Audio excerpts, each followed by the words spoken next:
So welcome to this tutorial on how to use the cleaning tracker, which is an older notebook that I brought back and revised, and it's something that I've been using for a while, so it's kind of a fun one for me. And the whole idea is if you take the time to plan, you can spend less time cleaning. And there's a couple different ways that you can use this cleaning tracker, and of course you can always adapt it for your own ways. So this is the cover, some legalese, a welcome. This notebook is formatted for the Hub Notebook system, so if you want to import this into other notebooks, you can, and there's a video on how the Hub Notebook system works, and you can also get a free 2-subject notebook over on my website, so the link is right there. So then there's a tutorial, which is what I'm recording right now. And then this is the quick notes page, which all of my planners have this, which is a way to email me very quickly, a way to visit the Etsy shop, go to the website, or go to the how-to tutorials. I have a bunch of tutorials on how to use GoodNotes, how to change tabs, things like that. So you can always find them over there on the how-to. But the point of this page is this is what clicks, when you click on the home button, this is where it'll take you, is it's a place to jot down quick notes. So maybe there's some cleaning supplies you need to pick up, or there's a to-do and you just haven't figured out where you're going to put it yet, but you just want to get it dropped on here so you don't forget it. So that's what this page is really for, is just a quick spot to, oh, I need to remember something. So you put it here. Then you can always get to it from your home tab. So it's the first page here when you click the home tab. If you click the annual tab, you come to this sheet. And this is for annual cleaning projects. So for me, I do things like, I used to wash the bath mats quarterly because I had those rubber backed ones, but now that I have cloth ones, I wash them every month. But it's a way to do things if you want to do it once a quarter or maybe twice a year, or spring cleaning. So it's a way to put down some things that you don't do all the time, but you do on some kind of pattern. Like maybe you clean the fridge in March and September.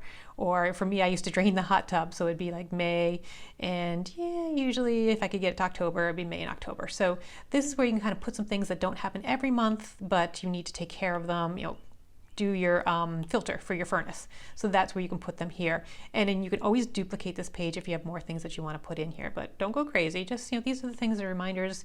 And what I usually did was I tried to keep it to 3 to 4 a month so that I wasn't overwhelmed. And I would do, so since there's 4 or 5 weeks in a month, I would do one each week so that I kind of stayed on track but didn't get overwhelmed. And that's what I mean by, if you plan, you can avoid overwhelm because you can really take the time to say, all right, I'm just going to do one a week. It's only going to be an extra 15 minutes, and it makes you help, think ahead. Okay, like, oh, if I'm going to change the furnace filter, so say right about here, you're going to change the furnace filter, then out here in September, hey, go to Amazon and order that furnace filter so that you have it for your October. So this really helps you stay organized and really spend less time cleaning and less time chasing your tail, trying to figure out what you need to do and when. So that's what this page is for.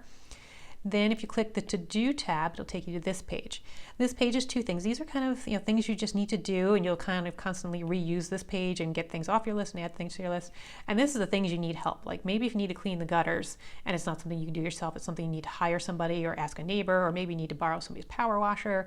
So these are the things that maybe you need to hire or you need someone else to help you with, and these are your personal to-dos, got to get it done. So that's what this page is for, and just erase them as you're done with them and then add some new ones. So this is kind of an ongoing sheet that you'll just kind of have one place to look for all your to-dos and the things you need to hire out. Then you have your projects page. So if you hit the projects tab, it comes to this page. These are bigger things, like maybe clean the attic, or maybe you're spring cleaning and you want to take some notes about it. So this is just for projects, and you can duplicate this page as many times as you want. But it's just an idea to give you, okay, this is what I need to do. I need to pick up a supply, or maybe I need to pick up leaf bags, or whatever it is, maybe some supplies you need, and then when you're going to get it done. That's the important part, is these projects can hang over your head. So again, there's intentional that there's only 6 slots here, and that's because you tend to overwhelm yourself by putting down every project in the world. So you can kind of throw things on to do before you put it here on this project page. So if you want, do your brain dump and drop all your things here, but try to keep your projects manageable. So I've only got 6 slots here, and that's intentional so that you don't overwhelm yourself with your projects. Maybe you only have 2 or 3 going on at a time. So that's the idea with the projects page. Notes page, obviously, drop it in anywhere you want. So it's a pretty notes page, and you can do whatever you want, put it wherever you want. And anytime you need to, you hit this plus sign here, and you can drop this page in anywhere you want. Another thing you can do is hit this sign here, and it allows you to go this way, and then you can just duplicate the page here, which is duplicate it and then drag it wherever you want. So that's just, again, for those of you that don't know how to copy and duplicate pages. So then we go into our monthly pages. So all these tabs here correspond to a page that looks just like this. They're all different at the top, but otherwise they're the same.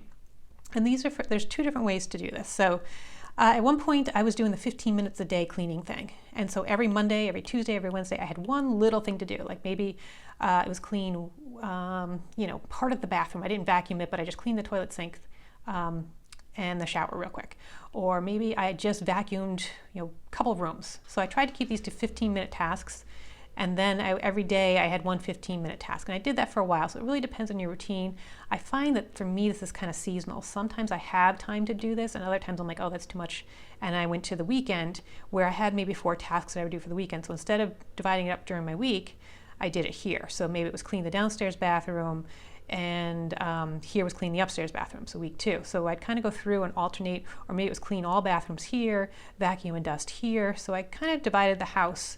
And usually what I would do is every 2 weeks, the entire house would be clean. So I divide the house into 8 tasks, do 4 tasks this week, 4 tasks this week, and then this week I would go back and do these tasks again. And that's how I kind of went. In some months you have 5 weeks, so that's why the 5-week planner's here. Depends on how the calendar falls, how many weekends you might have, or if you do it differently, you might have 5 Mondays. So I didn't want you to be all screwed up. So this way I gave you the full 5 weeks. So even in February, I know you won't need them, so you just ignore the week that you don't need.